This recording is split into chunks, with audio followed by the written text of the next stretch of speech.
ku kala duwantiin idinkii shabaabku iyaguna waxbay dumiyaan idinkuna waxba dhistaan idinku dadkiina aad u naxariisataan iyagu dadkooday baabi'iyaan idinku Soomaalinimada iyo qarannimada dhistaan iyagu waxay rabaan inay qof Soomaali oo dambe u san noolaan iyagu waxay ka shaqeeyaan inay asalka ummadda Soomaaliyeed cirib tiraan idinkuna waxaad ka shaqeysaan qarannimo baaba'day inaad soo nooleysaan qarax shalay halkan ka dhacay waxa loogu talagalay in lagu dhibaateeyo ummad Soomaaliyeed oo shacab ah meeshii ugu shacabka badneed ayay la eegteen macnaheedu waxay tahay sidaan hore u sheegay waxay soo direen fariinta ugu dambeysay shabaab oo aan rabo qof walba Soomaaliyeed inay ogaato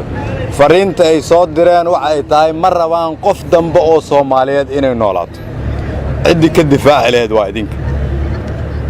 waxaan rabnaa meeshan maanta waxaan imid iyadoo aan waxba looga jeedin ilaahay ka sakooyay idinka hadda waxay noqotay jid la mari karo sharaftiina iyo karaamadiina iyo cidaadtiina wax ka sheegaysa qashinku marka la qaado meesha la hagaajiyana kuwii dambigaan geystay ciddi ka daba tagi lahayd oo falkaas ka jaasay lahayd waa idinka ciddu dalka ka xoreyn lahayd waa idinka haddii aad aragteen in boqolaal Soomaaliyeed oo hooyooyin iyo aabooyin lagu laaya meeshan inaanay mar dambe u dhicin mar dambe inaan la leen yaa laga rabaa inay hor istaagaan diyaar ma u tihiin inaad sidaas yeeshaan nolol maxay nagu taraysaa in dadkeena sidaan loo leenayo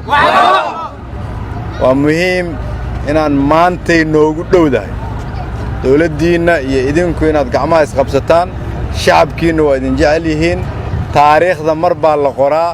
diyaar ma u tihiin taariikhdii shabaabka looga xoreyn lahaa dhulka Soomaaliyeed inaad qortaan waa maadsantihiin waa idin soo duceynaynaa wax walba xuquuq aad leedihiin waa heli doontiin haddii la yiraahdo